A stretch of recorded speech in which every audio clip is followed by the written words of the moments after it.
Friends, welcome back to our channel.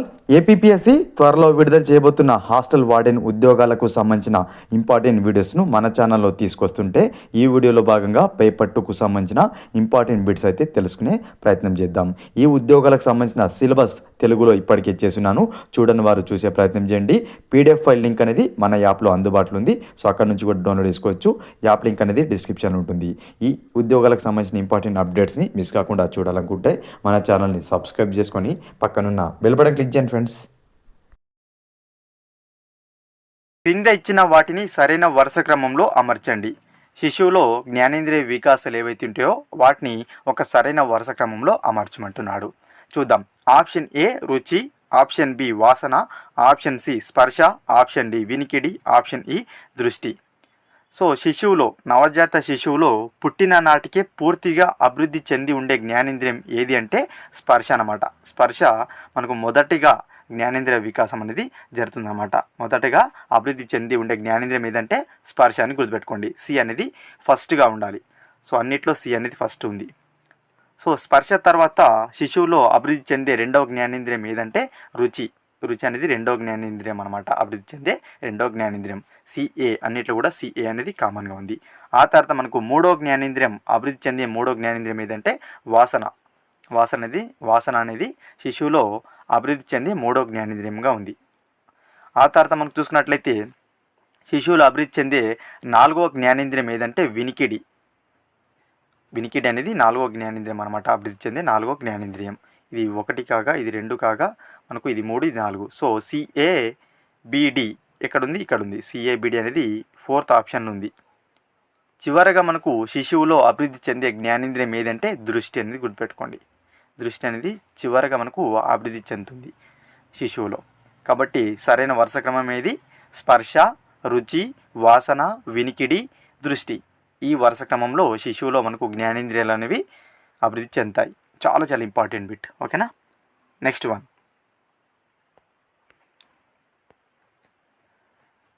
జనన పూర్వ దశలో ఎన్ని అంతర దశలు ఉన్నాయి?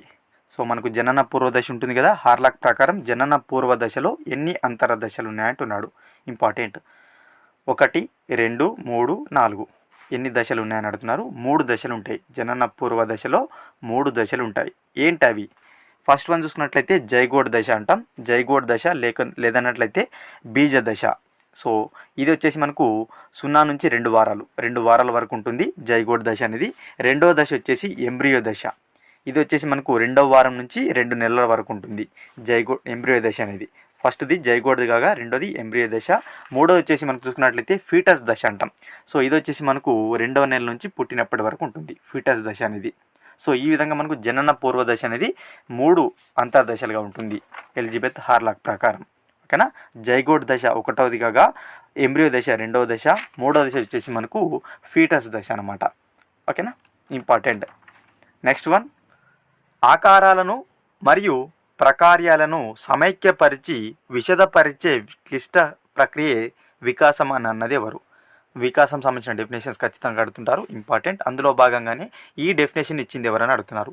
Option 1 Harlock, option 2 Anderson, option 3 Craig, option 4 గెసెల్.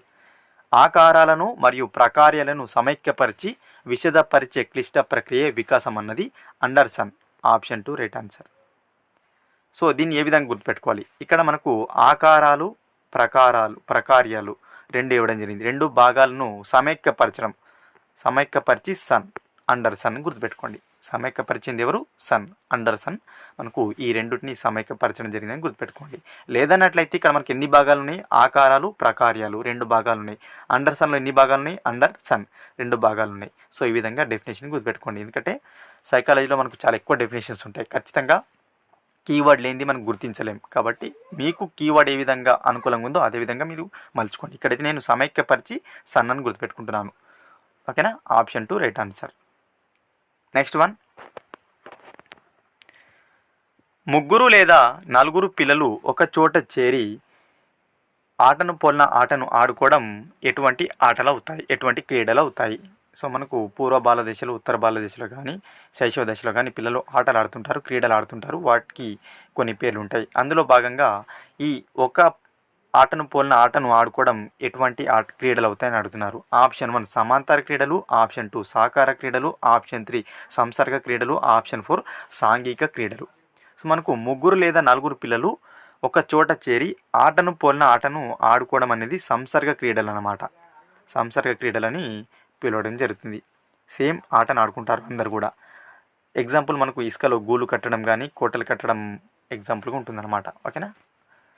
So సమాంతర క్రీడలు అంటే మనకు అందరూ ఒకే రకమైన బొమ్మలతో ఆడే అవకాశం ఉంటుంది, లేదన్నట్లయితే రకరకాల బొమ్మలతో ఆడుకుంటారు. ఇక్కడ మనకు ఆట వస్తువులు ఇచ్చి పుచ్చుకోరు. ఈ సంసర్గ క్రీడలు కూడా ఆట వస్తువులను ఇచ్చి పుచ్చుకునే ఉండదు.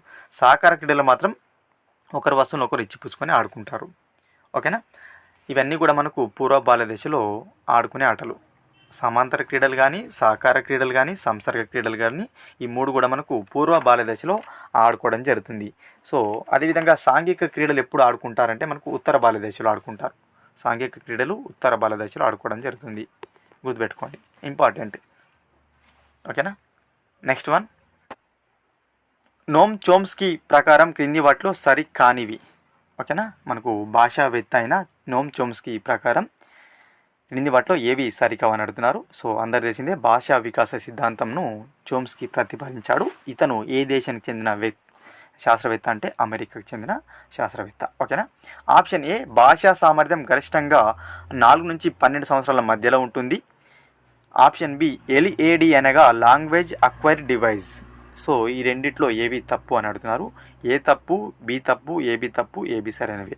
సో మనకు చోమ్స్కీ భాషా వికాస సిద్ధాంతం ప్రకారం శిశువులో చూసుకున్నట్లయితే 3 నుంచి 10 సంవత్సరాల మధ్య భాషా సామర్థ్యం గరిష్టంగా ఉంటుంది. 3 నుంచి 10 సంవత్సరాల మధ్య భాషా సామర్థ్యం గరిష్టంగా ఉంటుంది. ఇక్కడ 4 నుంచి 12 సంవత్సరాల మధ్యలో ఉంటుందని చెప్పాడు. కాబట్టి ఆప్షన్ ఏ రాంగ్. ఓకేనా. చోమ్స్కీ ప్రకారం భాషా సామర్థ్యం గరిష్టంగా ఎప్పుడు ఉంటుంది? 3 నుంచి 10 సంవత్సరాల మధ్యన ఉంటుంది. ఇంపార్టెంట్. అదేవిధంగా మనకు మన మానవుల్లో LAD అనేది ఒకటి ఉంటుందని చెప్తారనమాట. భాషా అర్జన పరికరం అని చెప్తారనమాట. సో దాని యొక్క ఫుల్ ఫామ్ అడుగుతున్నాడు. లాంగ్వేజ్ అక్వైర్ డివైస్ కాదు, లాంగ్వేజ్ అక్విజేషన్ డివైస్ అని పేరు. LAD అంటే ఫుల్ ఫామ్ ఏంది? లాంగ్వేజ్ అక్విజేషన్ డివైస్ అనమాట. ఇక్కడ అక్వైర్ అనే పడడం జరిగింది. కాబట్టి బి రాంగ్. ఏబి తప్పు ఎక్కడుంది? ఆప్షన్ 3లో ఉంది. Option 3 is the right answer. ఓకేనా. భాషా వికాస సిద్ధాంతాన్ని ప్రతిపాదించింది ఎవరు? నోమ్ చోమ్స్కీ. ఏ దేశానికి చెందిన వేత్త ఇతను? అమెరికా దేశానికి చెందిన వేత్త అనమాట. ఇతని యొక్క గ్రంథాలు ఏవి అంటే లాంగ్వేజ్ అండ్ మైండ్, అదేవిధంగా logical structures of linguistic theory అని 2 గ్రంథాలు కూడా ఇతను రాయడం జరిగింది. చాలా చాలా ఇంపార్టెంట్. ఓకేనా. నెక్స్ట్ వన్,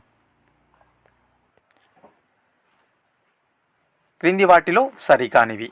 ఆప్షన్ ఏ స్వయం పోషక కౌశలాలు నేర్చుకోవడానికి సంసిద్ధత శైశవ దశ.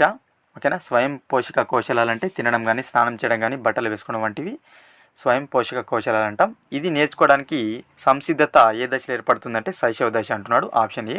ఆప్షన్ బి చూసుకున్నట్లయితే పుట్టిన శిశువు సుమారుగా ఉండే బరువు 3 నుంచి 5 పౌండ్లు. సో ఇక్కడ చూసుకున్నట్లయితే 2 అయితే ఇవ్వడం జరిగింది మనకు. అయితే స్వయం పోషక కౌశలాలు ఏదైతే ఉన్నాయో వీటిని నేర్చుకోవడానికి సంసిద్ధత అనేది శైశవ దశలో ఏర్పడుతుంది. Option A right answer. ఓకేనా. బి వచ్చేసి పుట్టిన శిశువు సుమారుగా ఉండే బరువు అనేది మనకు చూసుకున్నట్లయితే పౌండ్ల రూపంలో 6 నుంచి 8 పౌండ్లు ఉంటుందన్నమాట. శిశువు అనేది 6 నుంచి 8 పౌండ్లు అనమాట. ఇక్కడ 3 నుంచి 5 పౌండ్లు అన్నాడు. కాబట్టి బి తప్పు. బి ఎక్కడ ఉంది? ఆప్షన్ 2లో ఉంది. బి తప్పు. బి మాత్రమే తప్పు. Option 2 right answer. సో మనకు 1 పౌండ్ ఈక్వల్స్ టు ఎన్ని కేజెస్ అని అడిగినట్లయితే 0.45 కేజెస్.